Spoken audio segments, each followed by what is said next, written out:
The majority of us have credit cards, but not all of us have credit cards that give us cash back. Hey everyone, I hope everyone is doing well. My name is Sebastian, and in this quick video we're going to talk about the credit cards that are best for 2020 with the best rewards. But before we get into the video, it would mean a lot to me if you would subscribe to this channel and hit the like button. Thank you so much.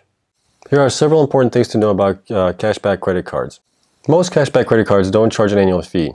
The ones that do charge an annual fee typically have better rewards that make up for that fee in the first year. Some credit cards come with a 0 APR introductory financing offer. This is good for new purchases or balance transfers. And typically speaking, cashback rewards cards will have a higher standard interest rate compared to with other credit cards that don't have rewards. The other important thing is how you redeem your points. Some credit cards will offer a credit statement, while others will offer to deposit directly into your checking account. Some cards will offer rewards for gift cards, cashback, travel, and merchandise.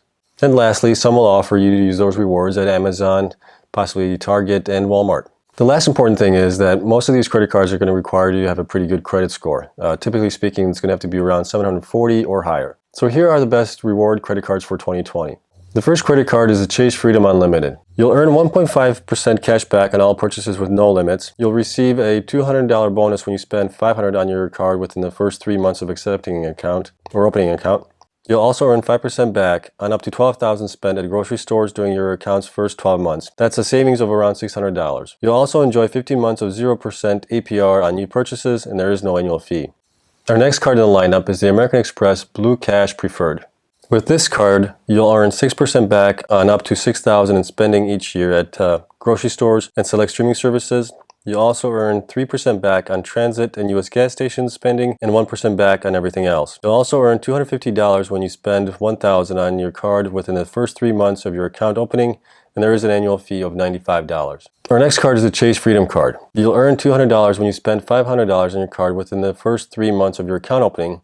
You'll also get to rack up 5% back on up to $1,500 spent in quarterly bonus categories and 1% after that. And you'll also get 1% back on other purchases. You'll also get 15 months of 0 APR introductory financing on new purchases, and there is no annual fee with this card. The next card is the Capital One Quicksilver. You'll earn a flat 1.5% cash back in all purchases. This is good for average credit required, no foreign transaction fees, and it's a $39 annual fee.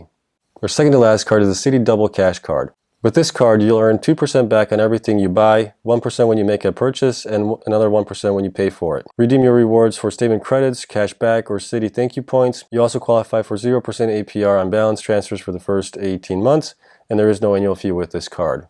Our last card is the Capital One Saver Cash Reward. With this card, you'll earn an unlimited 4% back on dining and entertainment and 2% back at grocery stores. You'll also earn 1% back on all other purchases. There is no foreign transaction fee, and there is a $95 annual fee waived for the first year. So these are all great credit cards, regardless of what you use it for. But if you maximize your spending with one credit card for, say, groceries, like the American Express, where you get 6% on your first $6,000 at a grocery store, and then switch that over to one of the other cards that offers 5% on your first $12,000, you're going to be saving around $930 a year, just on that alone. If you're planning to get a cashback rewards card, or even two, you want to do that at the same time, so that way it doesn't have a huge impact on your credit score for that year. That's it. I hope you've learned something useful from this short video. Take advantage of the credit card offers that are out there, maximize their rewards as best you can to save money in the long run. Then if you like this video, please consider subscribing and hitting the thumbs up button. It helps me out tremendously and I would greatly appreciate it. And lastly, Webull is offering 2 free stocks for when you sign up with them and another 2 free stocks when you deposit your first $100 into the account. One of those stocks could be worth up to $1,600. The link to this offer is in the description below. With that being said, thank you so much for watching, and as always, be safe and be well, and I'll see you in the next one.